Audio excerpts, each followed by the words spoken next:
conversa, seja em nível estadual, seja em nível federal, para que force cada vez mais essa condição propositiva que São Paulo, em termos municipais, está trazendo para o Brasil.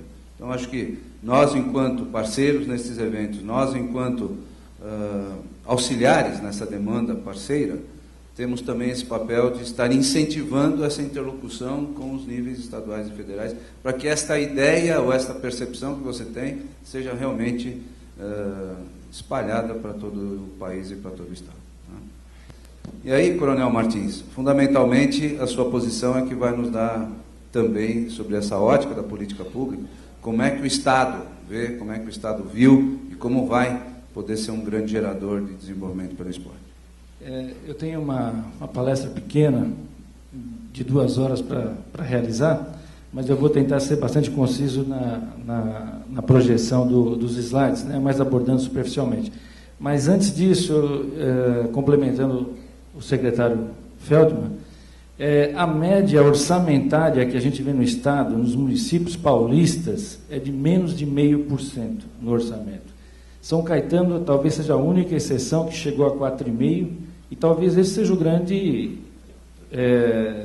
resultado do sucesso que eles obtêm em todas as competições, né? Eles conseguem, com 4,5% de orçamento, estruturar, manter e bancar atletas de todo o nosso país.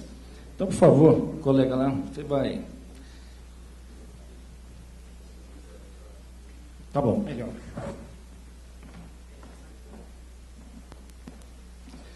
Vamos lá.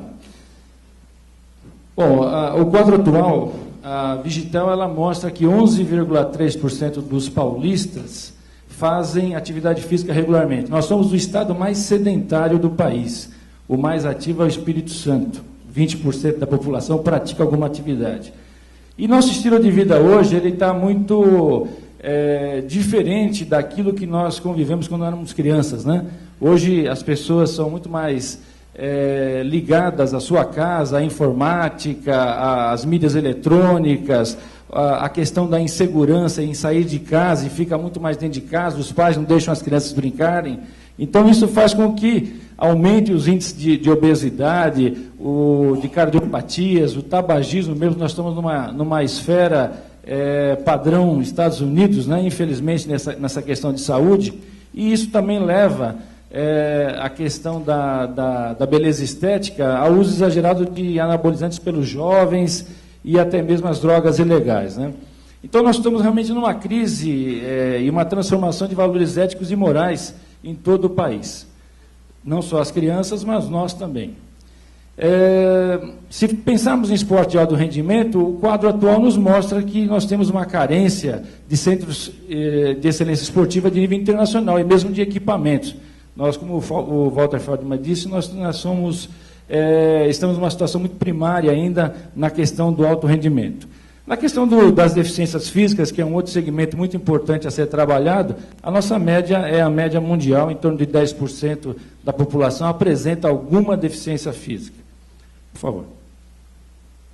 Bom, as nossas últimas participações mostram que São Paulo tem um trabalho certo ou errado, muito importante no nosso país. Porque 55% dos medalhistas nasceram ou treinam em São Paulo, né? Ou são trazidos para cá para efetuar seus treinamentos. E a coisa, a gente percebe que ela vai acompanhar esse crescimento, porque em Singapura, agora na Malásia, em 2010, todas as conquistas foram de atletas de São Paulo nos Jogos da Juventude. Por favor. Essa agenda, todos aqui praticamente já falaram, né? O que nós temos de participação e de agenda esportiva, de mega eventos, é uma grandeza, né? A gente observa por aqui como tem coisas no Brasil e fora do Brasil para serem feitas. E nós temos uma projeção até 2020, num plano do governador Serra, sugerindo uma série de medidas e algumas já estão implementadas. Nós vamos ver um pouquinho mais à frente. Mas eu só gostaria de lembrar que todo grande evento esportivo, além da questão do esporte, ela traz legados em todas aquelas áreas, e legados importantíssimos. A gente vê rodoanel, metrô, mudanças em aeroportos, o turismo, enfim, muda muita coisa. favor. E o que a gente deseja, é realmente, isso todo educador físico tem esses itens, acho que na cabeça há anos, né? É da gente ter realmente uma valorização em fazer atividade física. O secretário agora mesmo falou da Dinamarca, né? E aquele último parágrafo ali, eu acho que ele denota o que significa o nível de desenvolvimento de saúde física e mental de um povo, né? Se ele tem uma participação olímpica muito interessante, significa que esse povo tem um nível físico e mental desenvolvido. Essa é a clássica pirâmide, né, que nós temos, e alguns programas da Secretaria se encaixam nessas 3 faixas, né? Podemos até criticar e discutir se esse modelo é o ideal ou não, né? Já que o americano, por exemplo, ele trabalha muito mais no meio universitário e nós não, né? Nós trabalhamos muito mais com o trabalho inicial na escola e depois vindo fechar essa pirâmide. Bom, aqui tem uma série de itens que eu vou mencionar rapidamente. Nós temos 5 milhões e meio de alunos nas escolas públicas do Estado, em 5.302 escolas estaduais. A nossa relação com a Secretaria da Educação, ela tem que ser assim muito intensa e muito proveitosa para que a gente consiga trazer bons resultados. Se nós temos uma análise fria, hoje em dia nós temos em torno de 380 a 400 mil estudantes participando das Olimpíadas Escolares, e isso ainda não é bom. A meta ideal seria chegar a 1 milhão, pelo menos, de crianças participando e tendo essa iniciação esportiva, né? Um outro aspecto que eu acho importante a gente destacar é o esporte como agente de inclusão social. Nós temos os núcleos de esporte social no Estado, hoje são 145, mas se pensarmos num Estado com o tamanho e a grandeza de São Paulo, é pouco, e os recursos precisariam ser muito maiores. Os recursos hoje destinados a esses núcleos realmente não atendem à nossa expectativa. O Navega São Paulo, que nós temos 25 núcleos no Estado, a bola da vez é uma parceria com a Secretaria da Educação, em que são capacitados professores e educadores em várias áreas, e esses são alguns formatos de projetos que fazem com que o esporte tenha essa condição de incluir as pessoas que têm menos possibilidades e acesso a práticas esportivas. Na formação específica, o que eu falei, na Olimpíada Colegial, o ideal realmente é a gente ter um grupo muito maior.